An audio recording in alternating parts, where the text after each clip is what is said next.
Now we have to do reaction with water. Metal react with water to form metal oxide. Metal water के साथ react करता है और metal oxide बनाता है, और मेटल हाइड्रोक्साइड भी बनाता है और हाइड्रोजन बनाता है. ये सोडियम वाटर के साथ रिएक्ट किया, सोडियम हाइड्रोक्साइड बनाया और हाइड्रोजन निकल गया. पोटाशियम वाटर के साथ रिएक्ट किया, पोटाशियम हाइड्रोक्साइड बनाया, हाइड्रोजन निकल गया. कैल्शियम वाटर के साथ रिएक्ट किया, कैल्शियम हाइड्रोक्साइड बनाया, हाइड्रोजन निकल गया. एल्यूमिनियम वाटर के साथ रिएक्ट किया, एल्यूमिनियम ऑक्साइड बना, यहाँ पे एल्यूमिनियम ऑक्साइड बना और आपका हाइड्रोजन निकल गया. आयरन वाटर के साथ रिएक्ट किया, आयरन ऑक्साइड बनाया, हाइड्रोजन निकल गया. यहाँ पे भी ऑक्साइड बनाया है. तो कुछ मेटल हाइड्रोक्साइड बनाते हैं, कुछ मेटल ऑक्साइड बनाते हैं. The reactivity of different metal with water is different.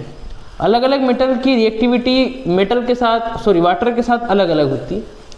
Sodium and potassium react violently with cold water. Cold water के साथ सोडियम और पोटाशियम बहुत खतरनाक तरीके से रिएक्ट करते हैं to form sodium hydroxide.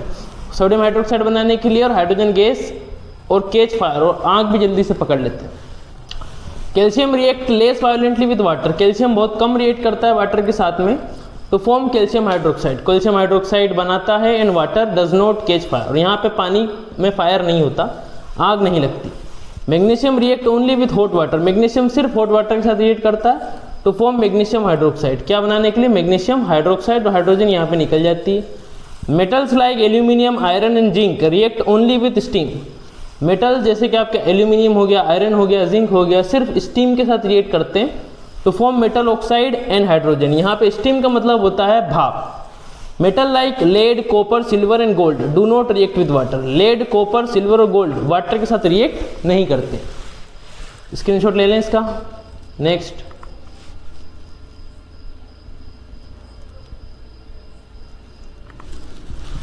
Metals react with dilute acid to form salt and hydrogen. Metal dilute acid जिसमें पानी हो उसके साथ रिएक्ट करते हैं, साल्ट बनाते हैं और हाइड्रोजन बनाते हैं. जैसे हम मैग्नीशियम HCl के साथ रिएक्ट किया, मैग्नीशियम क्लोराइड और हाइड्रोजन बना, यहाँ पे सोल्ट है.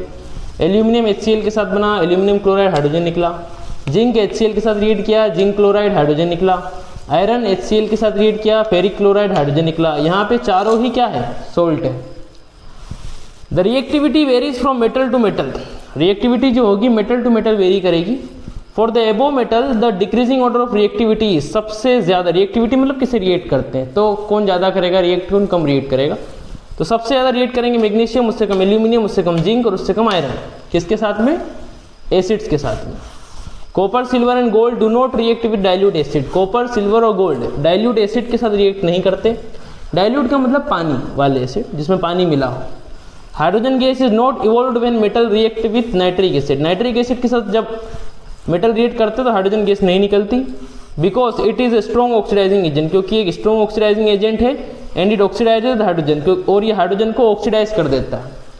प्रोड्यूस्ड टू वाटर एंड और क्या बना देता है? पानी. And it itself reduced to oxides of nitrogen. और खुद का इसका रिडक्शन हो जाता है.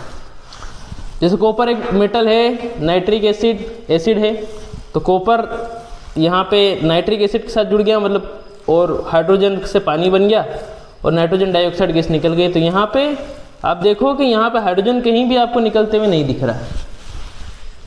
Next,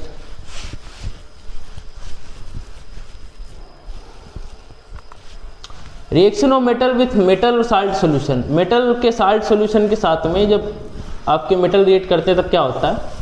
a more reactive metal displace less reactive metal from it salt solution. ज़्यादा रिएक्टिव मेटल कम रिएक्टिव मेटल को हटा देगा साल्ट के सोल्यूशन से. Magnesium displaces copper from copper sulphate solution. यहाँ पे मैग्नीशियम ने कॉपर सल्फेट में से कॉपर को हटाया और खुद जाके लग गया, मैग्नीशियम सल्फेट बन गया, कॉपर हट गया. क्योंकि यहाँ पे मैग्नीशियम ज़्यादा रिएक्टिव है, कॉपर कम रिएक्टिव है. Zinc displaces copper from copper sulphate solution. यहाँ पे जिंक ने कॉपर को हटा दिया. जिंक से कॉपर सल्फेट का रिएक्शन हुआ तो जिंक ने कॉपर को हटा दिया, खुद जाके जुड़ गया, जिंक सल्फेट और कॉपर बन गया. Iron displaces copper from copper sulphate solution. Iron ने कॉपर सल्फेट से रिएक्ट किया, कॉपर हटाया, फेरस सल्फेट बन गया और कॉपर निकल गया. यहाँ पे आप देखो एक टेस्ट ट्यूब लिया है, इसके अंदर ब्लू कॉपर सल्फेट का सोल्यूशन है, इसमें हमने मैग्नीशियम पाउडर डाला, तो जब रिएक्शन हुई तो कलरलेस हो गया, मतलब क्या बन गया? Magnesium sulphate. ये मैग्नीशियम सल्फेट बन गया और कॉपर नीचे चले गए.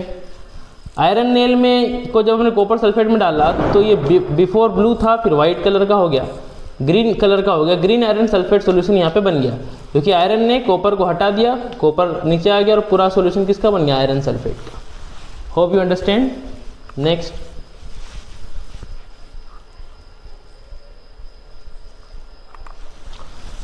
रिएक्टिविटी सीरीज है मेटल की। The arranging of metal in decreasing order of their reactivity is called reactivity series of metal.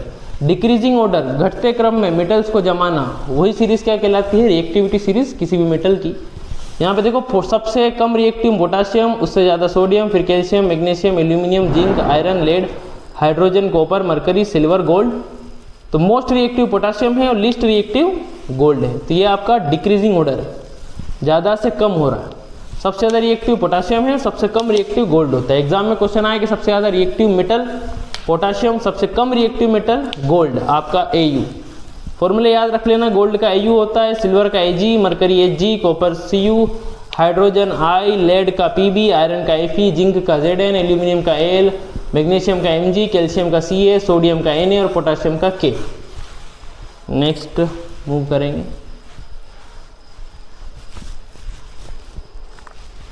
How do metal and non metal react. Metal और नॉन मेटल जब रिएक्ट करेंगे तब कैसे करते हैं? Metal lose electron and become positive ion.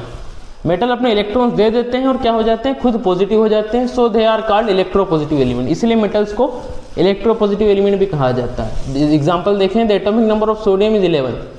Sodium का atomic number 11 है। Its electronic configuration 281। Electronic configuration इसकी 281 होती है।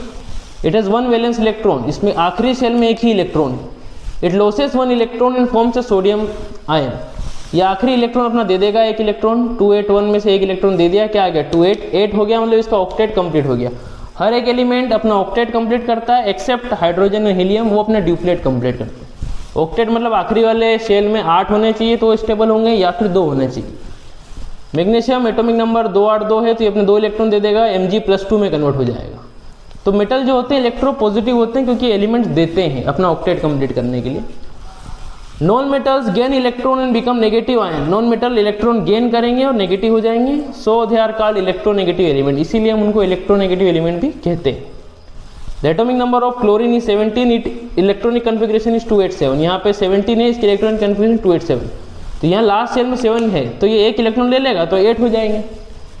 It has 7 valence electron, so it gains 1 electron in forms chloride ion. तो ये एक इलेक्ट्रॉन गेन करता है और क्लोराइड आयन बनाता है। तो Cl ने एक इलेक्ट्रॉन लिया और Cl- बन गया यहाँ पे।